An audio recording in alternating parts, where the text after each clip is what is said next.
Hello and welcome back to another episode of Let's Learn Kerbal Space Program. My name is Silverlink and we are going to take on another mission today.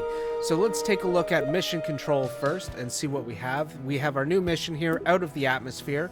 Someone left an anonymous note that our launch wasn't a success. Let's make it undeniable. So we have to launch a rocket from Kerbin and achieve an altitude greater than 70 kilometers. We're going to get 50 science points for this one. And it should be pretty simple and similar to our last launch. So let's head over to the VAB. We can do that by clicking on the button in the right-hand side or going back to the main menu and heading to the Vehicle Assembly Bay where we are going to put together our rocket. So as always, we're going to start with our Mark 1 tin can. This is where our Kerbals are going to sit. This is what's going to be the core of our launch probe here. And we are going to add a decoupler underneath it just so that when we return back to Kerbal, the only thing that we're coming back with is that command pod. So we're going to put that stack decoupler, and again, you can find that in the coupling section.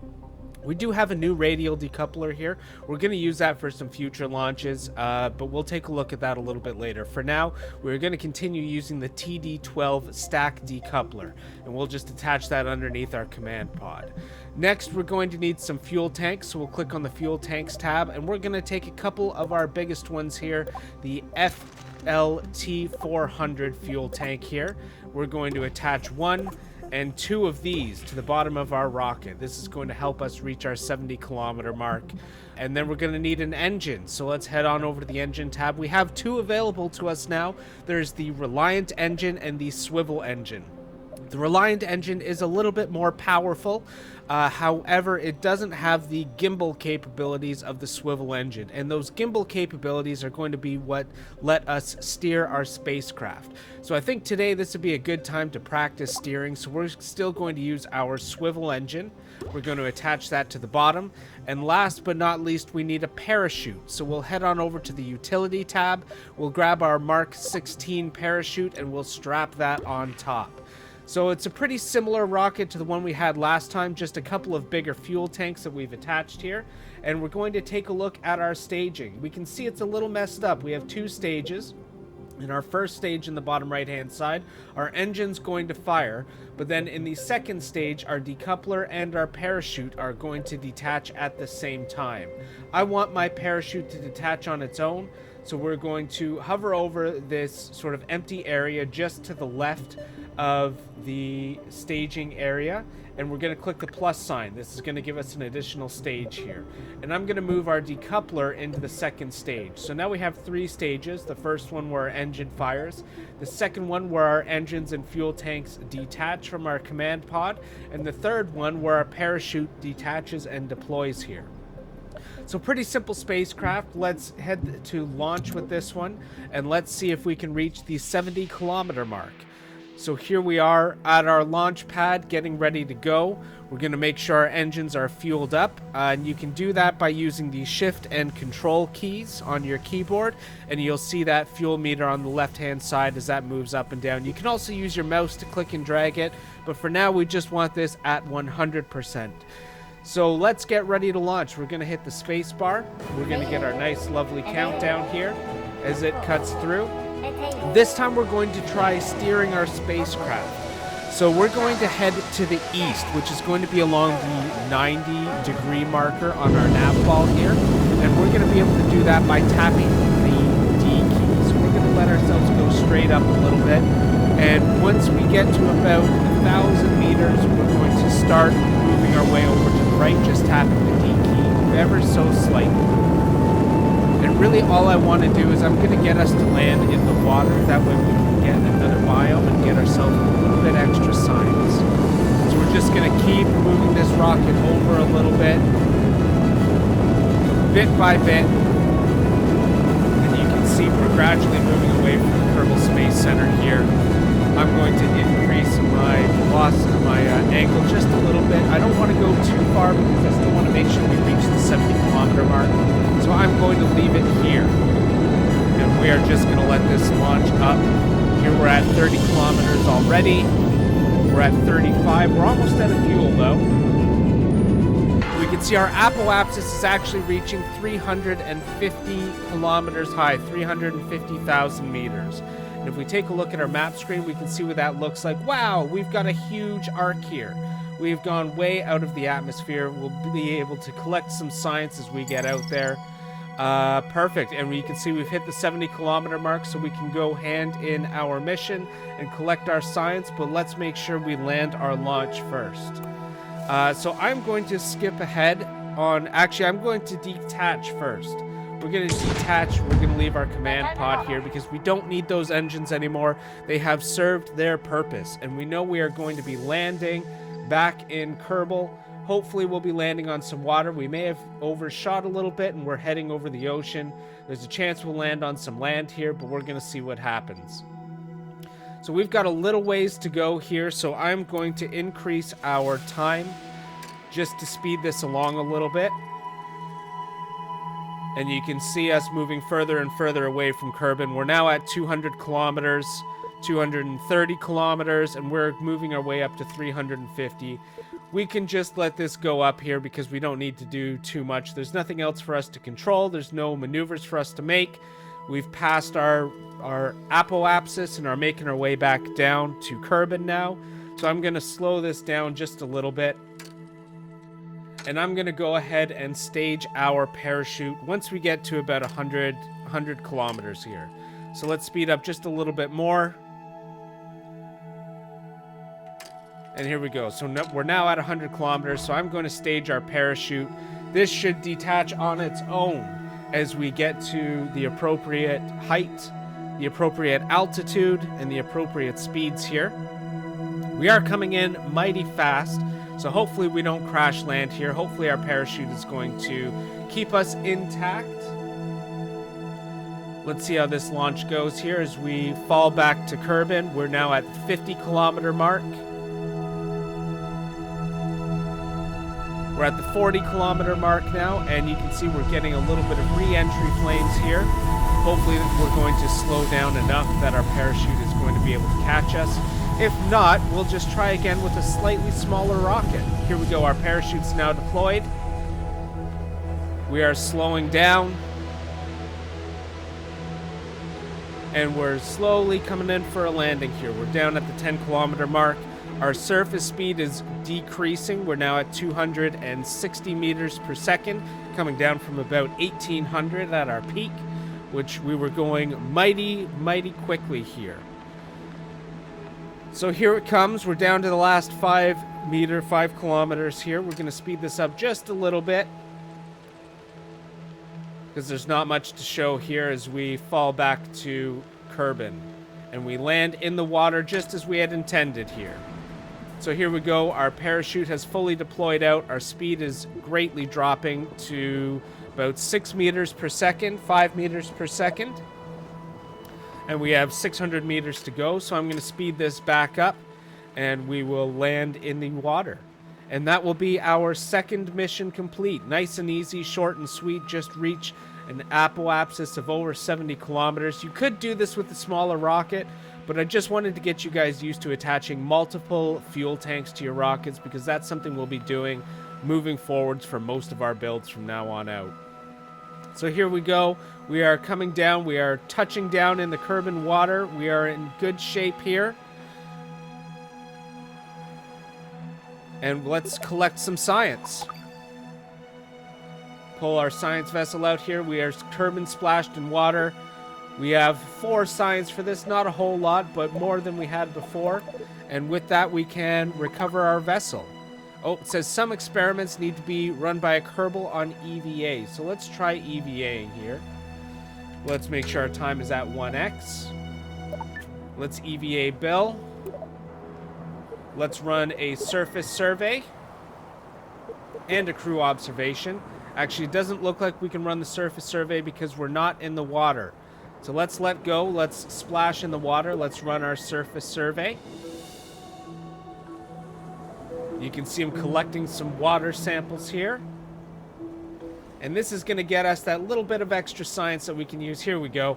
We're now bringing back home 28 pieces of science just from this launch here, which is excellent. That's about doubling the science that we had already.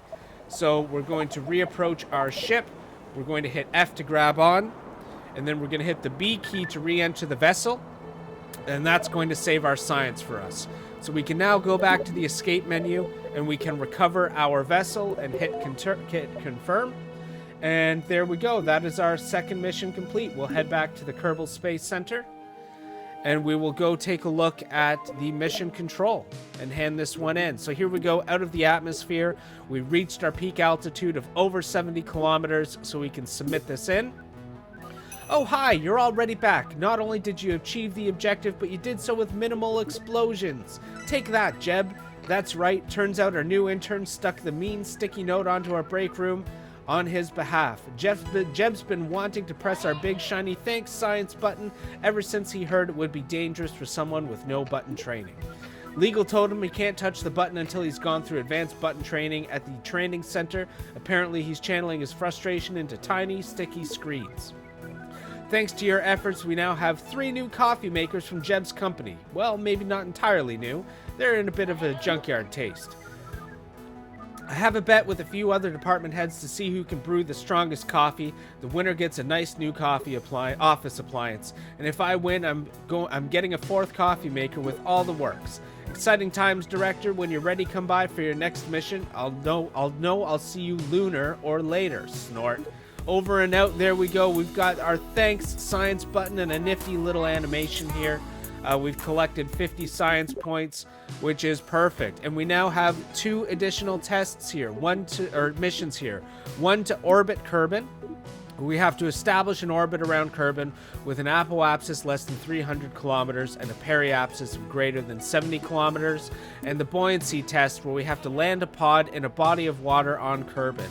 Well, we just did that one, so why don't we do that mission once more, and we can hand that in quickly. So let's head back to the VAB by clicking the button in the right-hand corner, and we'll wait for the vehicle assembly bay to show up here. And we're going to build a quick little rocket here, something a little bit smaller. So we're going to start with our command pod. We're going to take 1 FLT-400 fuel tank. We will take our swivel engine so that we can maneuver as we are launching. And we're going to want to attach a decoupler here. So we get our decoupler on there. We reattach our fuel tanks. We're going to strap a parachute on. And this is going to be our little flea rocket here. We're going to check our staging, which is way off here. Everything is going to fire at once. So we're going to move that. And we're going to move our parachute into stage 3. So our first stage is our engine, our second is our decoupler, and our third is our parachute. And we are going to follow the same plan that we did here. We're going to launch, we're going to head to the right, and then we are going to land in a body of water once again here. So let's get our countdown on the go. Let this count down nicely, and we will launch.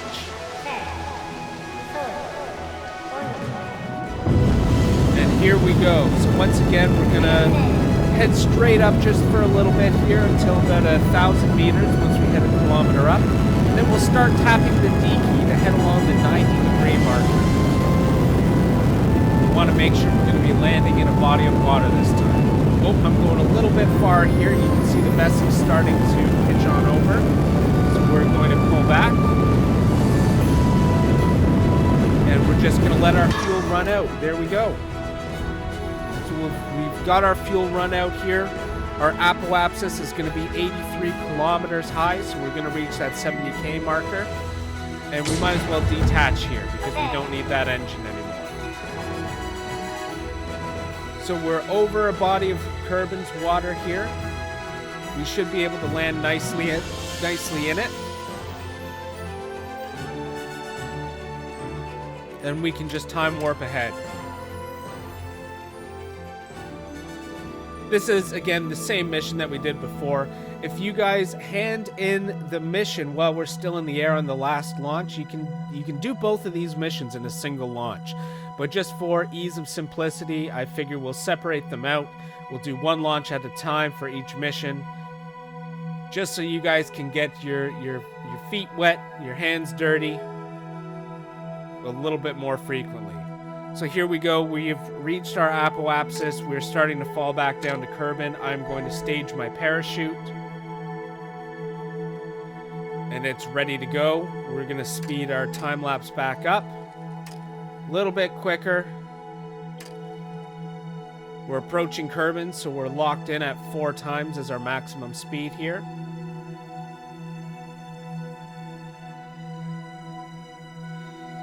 And as we fall back towards Kerbin, our parachute should deploy out momentarily.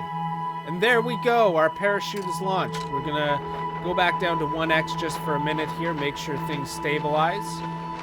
And then we'll head back up to 4x to let this go through a little bit quicker. Since it's the same launch that we did before, we don't really need to spend too much time going through all the details here. We're doing the exact same thing, just with a slightly smaller engine.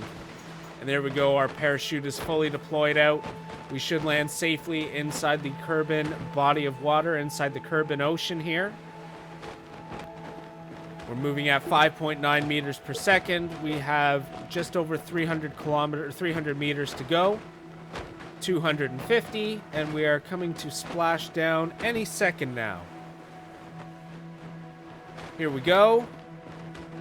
And touchdown. There we go. We have splashed. We have entered the Kerbin body of water.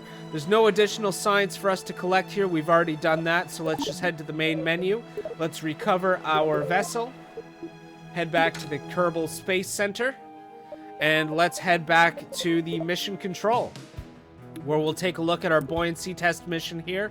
You can see we've scratched it out. We have completed it. We collected our 40 science, so let's go ahead and submit it. You floated. You kind of looked like an ice cube in a big old cup of coffee. Luckily, our vessels don't melt. Well, at least not in water. Our recovery team was out there in full force today. Boats, helicopters, free swimmers with floaties. You'd think they'd realize it's faster to boat than use the doggy paddle a vessel back to the Kerbal Space Center. I think they just wanted to swim, honestly. There we go. There's 40 additional science for us. So let's thank science, let's collect those, and let's take a look at the R&D center. Let's see what else we can collect here. So we currently have 165 science. We've got a lot that we can collect here. So let's get some solid fuel boosters. Let's collect our environmental science, which is going to let us collect some additional science on our missions. And we might as well collect probes, because that's going to help us do some unmanned launches, which will be coming up in future missions here. We do have some construction pieces here. We're not going to be using these too much, but these launch clamps are handy, so I think I'm going to pick those up for the launch clamps. They're going to help stabilize our vessel on the launch pad. That's something that we can use moving forwards. And these aerodynamics here, I think it will be helpful to get a few fins. So let's pick those up. And we still have 110 science left.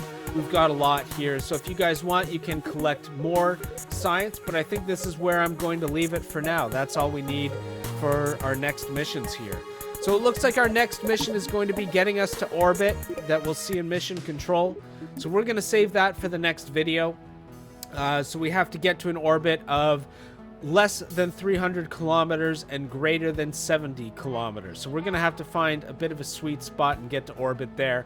It's going to award us a whopping 75 science, but we will take a look at that next mission. So guys, thank you so much for watching. I hope you enjoyed this video. If you learned something, please like and subscribe. It really does help the channel out. And we'll be back shortly with our next mission where we go to orbit. Thanks so much for watching, guys, and have a great day.